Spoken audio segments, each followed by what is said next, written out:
Any Given Sunday, those small inches, the Al Pacino. So they overlayered his audio to the highlight clips from Middlesbrough at the time. And that was kind of like revolutionary. So not even data, just using video to be able to improve performance. Being able to use the data that is available is highly, highly crucial for all coaches. The education piece comes down to we need more coaches that are valuing data and in what kind of data. Welcome back to another episode of the Heart of the Game podcast brought to you by SciSports. I'm your host, Brian McDonough, and on today's episode, we are joined by Dr. Colin Barnes. Dr. Barnes is the associate head coach of the women's soccer team at the University of North Carolina, Wilmington. And on today's episode, we're going to talk to Dr. Barnes all about his love, his passion for football science, how he got his start in coaching, and a little bit about his professional football journey. This is a really interesting one if you're passionate about performance science, or if you just want to hear more about the landscape of U.S. soccer. Once again, this is the Heart of the Game podcast. With that, let's get started. Colin, thanks for joining the show today. How's it going? Great. Thank you, Brian. I appreciate coming on. No, I know we've talked a lot about the show, anticipating this episode. I'm really excited to have you on. And like every episode, I always kick it off. Tell us a little bit about your soccer story. When did you first fall in love with the beautiful game? Yeah, it was meant to be. I have a family. My whole family's from England. My brothers, my parents, they moved over in the 70s. So I was required to play. My uncle played for Crystal Palace's juniors. His dad played for Brighton. My dad is a nerd of a scientist, but at heart, he is a football, diehard. So I played in Alabama, of all places. He came over to Birmingham, Alabama. And so I grew up playing in football country and was able to be fortunate enough to play in college at UNC Asheville, where I then went on and played at that time, I think it was the D3 league in the USL or USISL. So that was the Wilmington Hammerheads. And so loved playing from day one. That's all I can remember is playing football. Yeah, no, thanks for sharing that. So yeah, you had a pretty extensive career there, of course, ending things with the Wilmington Hammerheads. Out of curiosity, when your dad came over, being from England, did he have a hard time calling it Birmingham, or did he say Birmingham, or what? He gets stick from family members all the time. When I moved over to England, I'd hear his Americanized versions of everything, whether it was process versus process. But it is Birmingham, not Birmingham. It's very, very emblematic of the culture. Course. So you kind of straddled both worlds then in terms of like the European football world, the American soccer side. Tell us a little bit more about where you're at today, and then we'll rewind things and go back to how you got there. Yeah, today I'm at UNC Wilmington. I am currently the associate head coach for the women's soccer team. I also teach some classes within the department. So I ran a coaching sport and society class while I do that. And I also educate for U.S. soccer as a C course educator. Very cool. And obviously you joining today, the Heart of the Game podcast brought to you by SciSports. There are going to be some data, some analysis talks here, of course. So we want to get to that end. You have an advanced degree in this field.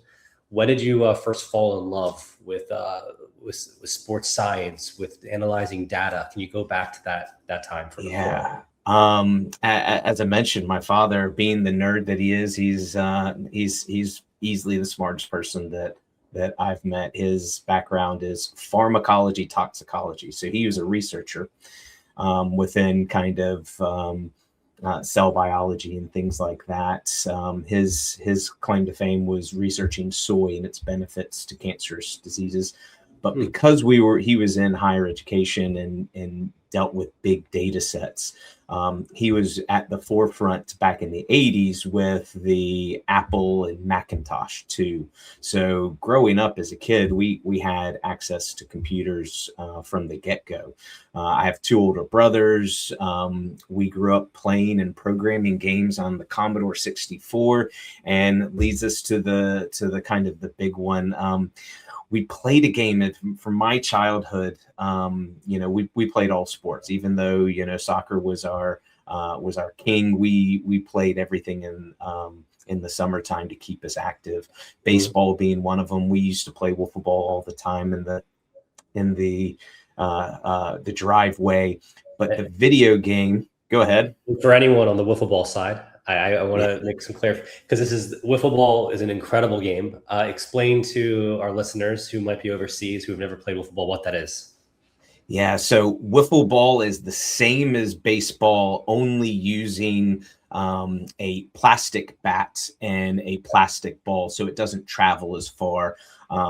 It's kind of like rounders in comparison to cricket. It's a watered down version that you can play in your backyard without having to go too far. So as kids, we used to play that. Again, in Alabama, it was stinking hot. So during the hot parts of the day, we'd come back inside, and there was a video game. And this is kind of at the forefront of Football Manager or Championship Manager. If I go back even further, Ultimate Soccer Manager back in the 90s. But this was like in I think 93. Hardball 3 was a baseball manager simulation game. You could also play in bat and field and all that. But the part that we loved the most was the ability to go back and edit players, edit teams. And so we would do drafts. We would print out all the seasonal stats. And at that point, we started understanding the difference between the performance and the potential, which is, performance is the stats that they're doing. The potential is, I think it was like a power rating and a contact rating on their batting.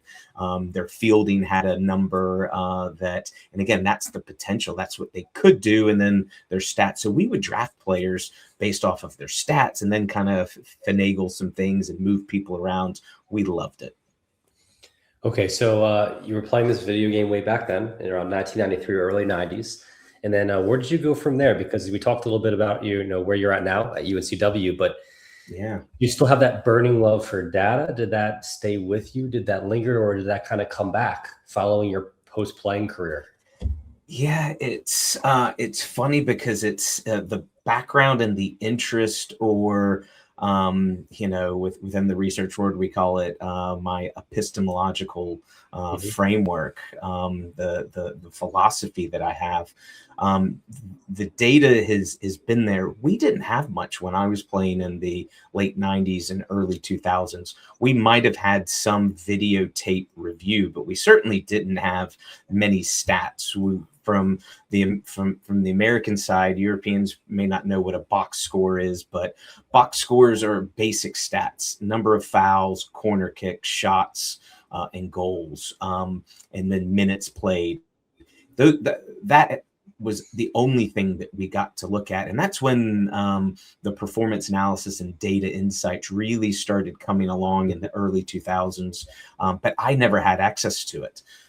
Even playing at the professional level, we didn't deal with that. So it was only until I got to England did I really start to understand. I remember the first time Prozone came up. I want to say it was like in the early 2000s, maybe 2005, 2006. And one of the main programs here in the States, UNC Greensboro, and a guy, his name's Darren Powell. He's now Nashville SC's academy director. He was at UNC Greensboro, and they were a national power, and they were looking for someone to code. And I had no idea about it.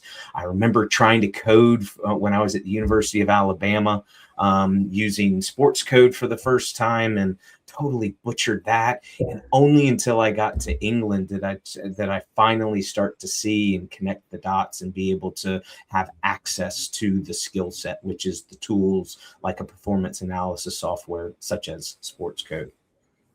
Yeah. So, playing that baseball video game back in '93. Sorry, the Hardball 3, was it? Hardball 3, yeah. Hardball 3. You might not have realized it at the time, but kind of set the tone there for what was to come later on. So yeah, you make the journey over to England. That's where I think you really find yourself, I'd imagine, kind of professionally on that end. Let's talk about that, where exactly you were. And then you came back and now you're, obviously at UNCW. Mm-hmm. So when did this take place? Like, give me a rundown on the years. Was it 2010, 11? Was it 2015? Yeah. So I did club coaching up until 2010.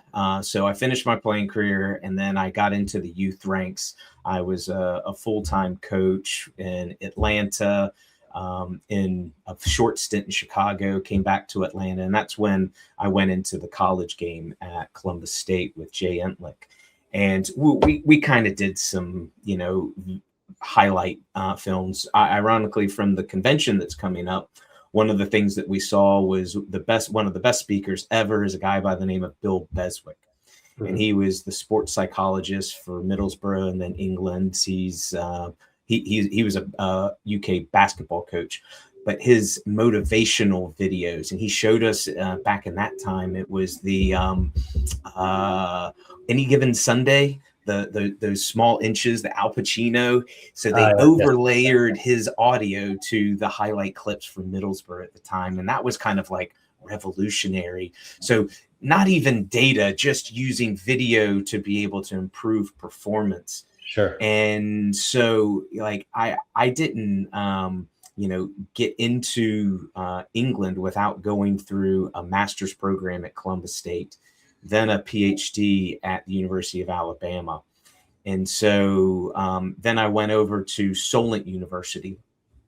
And again, there's not much details in between there, recognition. It was only until I really got to England. So Solent University has a football studies degree. Mm-hmm. So for Americans, they can go over and actually pay cheaper than most of our American universities and get a degree in football studies. Southampton, correct? Is that where Solent in is? Southampton? Yeah. Solent University in Southampton. There's a few others. UCFB, they do stuff out of Wembley and the Etihad. There's a few other universities around that have their own programs, but yeah, Solent was a big catalyst, and I have to give thanks to Graham Mills. He was a fellow lecturer with me on the course. And his ability to and networking and knowledge of the game. He coached at Bournemouth and then was at Saints. He later went on to Fulham. He's now with the FA, and his exposure to the club environment, going and doing club visits. If coaches out there haven't been able to go see what the professional environment's doing, you're going to see a lot of innovation. Hopefully the clubs allow you to see it. Most of the stuff is kind of closed doors. They don't want everyone to know their trade secret, but at least you can get exposed to things you haven't seen before. So you were exposed to things you hadn't seen before, I'm sure, going over to England and studying in Southampton. Let's talk a little bit about, football science here now in the United States. And it's come a long way, of course. So on the soccer end, things are developing constantly now with data, with analysis, where let's say England was back in 2010 versus where we are in the US now in 2026 here in the new year. Yeah, we've come a long way. How have you seen that evolution? Is the US essentially caught up at this point, or do you think we still have a little bit of ways to go? Yeah, we're still behind. So it's funny because most of the analysts that were there. So I went over to Solent in 2019, mm-hmm. and one of my first students in the UK, the undergrads have to do a dissertation, and one of the students that I had to mentor or advise was Thomas Sorensen, who's now the first team analyst at Denmark. Yeah. And, at that time, he wasn't there. He was just about to get one of the youth national teams. And,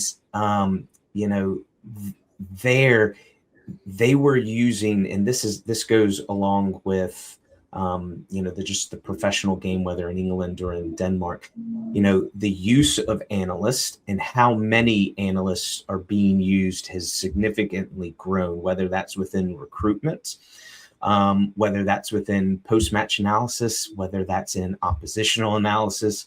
Now we're getting into, throw-in specialists. We've got set piece specialists. We've got obviously goalkeeper. All of the people power that are put into, major programs or clubs is much more enhanced than over in the U.S., where we still have some professional clubs that don't have full-time analysts. I talked to a couple because of my coaching ed. I have a couple of coaches that have come through that are in the second division in our U.S. women's system, so within the Super League. And, they're still reaching out to try and find an analyst, whether it's part-time or whether it's full-time. So in terms of the people power, we're not quite caught up where sure. I think the stat that we heard during our conference last year was, Man City's got anywhere from 40 to 60 analysts working within the club. And we might have one or two working in the club full time here in the MLS and WSL. Yeah, so quite behind in terms of those numbers. Now, there's obviously the personnel number, so the amount of people that are working behind the scenes, but then there's also the technology that you're utilizing. So, this is where I'll plug SciSports here periodically. One thing that SciSports gives is the ability, let's say the match analysis side, to bring condensed data to make it relevant, creating those AI match reports. You've seen SciSports in action. You've seen what we do. What do you think about programs such as SciSports in the U.S. market, and what can that do for, in terms of, let's say, combating that head count, combating maybe the funds, the ability not to pay 5, 10, 15 analysts? Yeah, the people power is difficult. It's also the education. So I'll start with sure. The product. Absolutely. For coaches to make the best insights, whether they're talking about the analysis of their opposition, whether it's player selection, whether it's, team progression or development, being able to use the data that is available is highly, highly crucial for all coaches. The education piece comes down to, we need more coaches that are valuing data and in what kind of data. So if a coach, and this is one of the things that was found in this research study back in 2019 within the Denmark setup, within the clubs, it all depended on whether analyst or data was being used, was dependent on the coach and the physical proximity of where the analyst was. Okay. So if the coach was old school, was traditional based, they're probably not going to use the analyst. They're going to look at the analyst as, oh, they're just giving me numbers that I don't understand. I can see what I want to see. I'm the expert. I know what I need to see. Versus those that are more progressive going, okay, we need to take a look at this data. We need to get to drill down to the insights that we might not perceive immediately. And so there, the physical relationship was, if analysts were in the same room, the offices of the head coach and the other coaches, they were much more receptive to the information. So for universities like ours that are that don't have the big budgets, or maybe professional clubs that don't have the budgets to hire many analysts to come in and work for them, the absolute best way to do that is to hire out someone that is reliable, that someone that can give you meaningful data and be able to access it, which I know SciSports does, not just the data insights, but the visualizations, being able to click on a full pitch and find the kind of information that you're looking for and get the video clips or create your playlist as quick as possible. Yeah, and as we evolve here, so I think it's a tight, it's a timeline here that we're always working uphill. Not SciSports, but just in the industry in general, in terms of football science and bringing analysis. Uh, Also, I think it's really important that players at some time take ownership over their own data. I think that's kind of the next frontier of football Yeah. science, having Yeah. players understand it, be able to break it down, because in life is about selling. It's about sales, right? We're constantly selling ourselves, selling our platform, selling our abilities as a footballer, being able to speak to what you can do on the field. How important is that as a player? And do you have any players right now at UNCW who kind of realize where they're at from a data standpoint, or is that a little bit less Yeah. common? No, you're hitting the nail on the head. I was talking with Anson Dorrance about the next phase in the revolution of or evolution of the data, and he made an excellent point that it's about player development. And from a pedagogist side, the background that I have in terms of teaching and learning, um, development should come from the player with the support and the guidance from the support staff or the coaching or the analysts. All of this should be feeding player development that should be driven by the player. So you're exactly right. Players need to have access to the data that is being collected. I talked with a coach the other day at a professional club in England, and the coach went to the analyst and said, "Hey, I'd like to get some information on player B," and they said, "No, we don't share that with the coaches. It's a selection and deselection choice." So it is in this environment that we are keeping the data separate from the players, which I disagree with. We need to be providing this information back. Players need to be looking at it so they can understand how they fit with either within the team or fit within the league, or maybe fit with the benefits of themselves. I'm trying to improve on my dribbling ability. Let me go take a look at all the dribbles that I had in the last game and see where I'm being successful. Oh, I'm not successful in the center of the pitch. I need to now, but I was very successful when I went wide or to the outside. Okay, cool. That might help my decision making. Maybe not even my technical ability.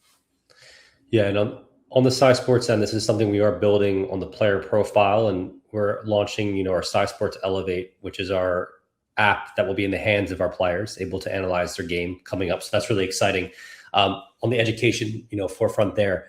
But you yourself have taken a lot of time in educating, let's say, analysts, college students. Talk about the conference that you have at UNCW. And I think that's also extremely impactful. So we'll bring it kind of there. I know SciSports played a role in that last year, but I thought that was tremendous. If you wanted to kind of dive into that. Thanks. So when I was in England, one of my really good friends, we lived together. I started my coaching journey with him. Chris Neal, who's the head coach here at UNC Wilmington, he came over and visited. And at that time in 2020, if we all remember, COVID hit. And so when I came over, I saw how many analysts were being used. And what that did was it freed up coaches to coach. Coaches didn't have to do the analysis, which is what we do especially for college coaches here in America. We have to spend too much time on stuff that isn't coaching. And so we started a program, and I said, "Hey, let's go ahead and create a role. Let's get these analysts here, students for hours that can get some real world experience." So he got 7 of our students to come in and start doing analysis. That's continued over the years. I still have some students from Anglia Ruskin in the UK, and some India. And so the training of analysts is one thing. The education of both the coaches and the analysts is where the conference was created from and for. So 2 of our players from last year were able to get into the conference. They were able to present. So they were able to get some student poster research on their CV. they were able to intermingle and be a part of all the conversations, which was enlightening. They were the only two players there or students, so they got all the attention from. We had SEC coaches, we had professional coaches. The GOAT was speaking with Anson, and they were front and center for that. And this is where we need to start the process of being able to catch up with others. In the UK, they have degrees. They have undergraduates, they have master's degrees in performance analysis. We don't have a specified master's program here in the US. We only have one that is within sports data analytics at Stanford University. Everything else that's sports analytics is all business oriented, not the technical and the tactical. So it is my mission to try and help educate, whether it's creating degrees that we need to, or giving the education to the coaches that need to use it or need to employ more analysis and more understanding of data. Out of curiosity, do you have a lot of students coming your way for advice at UNCW and how to get into the performance side? Do you ever have conversations with students there? Because there is a lack of opportunity, at least. I wouldn't say lack of opportunity. Opportunity is growing, but a lack of structured, let's say that structured progression on the US end. Yeah, I mean, all the students that come and work with us, they've already graduated. They're still working for us, and they're still trying to get their foot in the door. Previous students of ours, we have two at Arsenal. We've had one at Sporting Lisbon. One's now at Man City. He was at Red Bulls before then. So students. They want to get in the game. They recognize it. They go, okay, if I'm not the professional player, it's going to be harder for me to get to the highest level if I didn't play professionally as a coach. The next best way to get into the professional environment is through analysis. And so that's the way to do it. Whether it's with recruitment, whether it's first team. One of our favorite students from the initial grab that when we got 7, guy by the name of Jack Oliver, and we have a great laugh because in his interview he said, "I love numbers. I read books about numbers. I can do everything with numbers." And he was at Crawley Town. Now I think he's at Swansea City as an analyst. So students are naturally wanting to come in here. One of our players that presented at the conference, she came in regularly. I'd give her little tasks to become better as an analyst and try and get her within one of the clubs within the Super League. Tried to get her to get involved, but you need to be attached to a university class, which is unfortunate. But those are kind of the barriers for some students. Yeah. Well, this is great. Yeah, Colin, I think we've kind of taken it full circle now from where you began, where you're currently at, your passion for, let's say, performance analytics, football science, and of course, how that's growing in the US and where you've come from on this, England and being educated over there, what you see now. Now, for the challenging part to put you to the test, we're going to ask you. We're going to move on to the trivia section of the show here at the heart of the game. I know you're a huge Crystal Palace supporter. I can see the Palace flag, scarf, the shirt. I even see maybe a nod to Palace with the Believe sign. Yep. How is that related? If you want to describe what. So that one was the FA Cup final from 2016. At that time, I was still in Alabama. My dad and I made the pilgrimage to Wembley. Got to see Pardew's great dance after the goal, and obviously did not end the way we wanted to, and Man United got the better. So yeah, that's one of them. I think we were at the FA Cup semi-final against Chelsea right before I came back. That was 22. So yeah, big time Palace supporter. I'm sure season ticket holder. But you kept your belief, and obviously Palace came back on the FA Cup, so that was big time. So the two of us went to the 2016 and then the 2022 FA Cup. We intentionally decided not to go to that cup final in May of this year, and we won. So I don't know if I'm going to be able to be present at the next one. But if that means we get to win, that was one of the greatest days of our lives. Trophy's a trophy, right? So, but we kick it off here. The first two questions are Crystal Palace related here at the Heart of the Game trivia. Now, this is obviously a nod to Dutch football. So SciSports heritage being Dutch, we always ask Dutch professional specific questions, and I try to tailor them a little bit to the guests. So the first two questions will be Crystal Palace related. So question number one, and Colin, not to put the pressure on, our guests have been performing really well on these tests. So I think the questions are getting a little harder because I had like the first three guests got 5 out of 5s, and now since then it's been slowly. Yeah, we've been. Okay, you're raising the bar. I hear you. I'm raising the bar, exactly. So question number one, which Dutch left back signed for Crystal Palace from Sunderland in January of 2017? Patrick Van Aanholt. Okay, that's B. You're right. I guess if you know it, you can just shout it out. Okay. Yeah. That was the left. Once you said left back, that was a good one. Okay. 1 for 1. Question 2. Which Dutch player joined Crystal Palace from Ajax in July of 2017, reuniting with manager Frank de Boer? Jaro Rodewald. You're correct. That's B. I saw him score in an FA Cup match in 2022, I think, at Selhurst. Yeah. Okay, so you're not that I was questioning your fandom of Crystal Palace, but you passed the Crystal Palace test. You're a huge fan.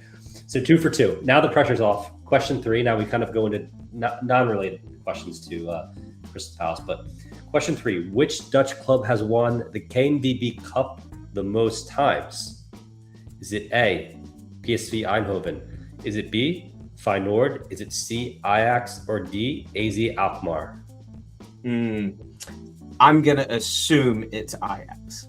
That is correct. The Ajax. 3 for 3. Sorry, everyone, all the PSV supporters out there. I had to go with the most logical one. That logical sometimes is the best answer. So most times is actually. So that's correct. Question number 4. Which Dutch club won the 87-88 European Cup, defeating Benfica on penalties after a 0-0 draw? A, Ajax. B, Feyenoord. C, PSV Eindhoven. Or D, FC Twente?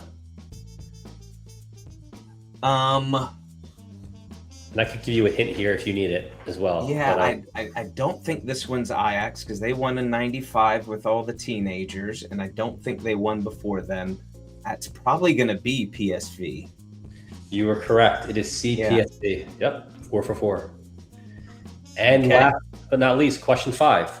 Which Dutch club became the first from the Netherlands to win the European Cup, defeating Celtic 2-1 after extra time? And we're going way back now to 1970. Is it Ajax A? Is it B, Feyenoord? Is it C, PSV Eindhoven? Or D, AZ Alkmaar? Ooh. I'm going to assume that's Cruyff and Ajax. It was B, Feyenoord.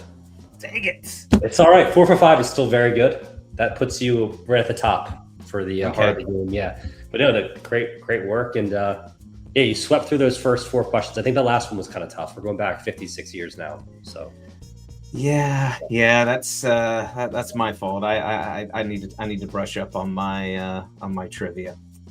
It's all good. Well, Dr. Colin Barnes, thank you so much for coming on the show today. I hope you enjoyed it. It's been a great honor to talk to you here. Awesome. Thank you, Brian. Love talking football, love talking data, trying to discuss the important stuff is really good, and appreciate all that you do. Of course. And if you guys enjoyed listening to this episode of the Heart of the Game podcast, you can find us on YouTube at SciSports YouTube channel. You'll see this episode with Dr. Colin Barnes posted there. We are also on Buzzsprout, meaning we feed to anywhere you listen to your pods, Spotify, Apple, you name it, we are there. We're out there in audio form. And once again, this is Brian McDonough with the Heart of the Game podcast brought to you by SciSports signing off. We will see you in the next episode. Take care, everyone.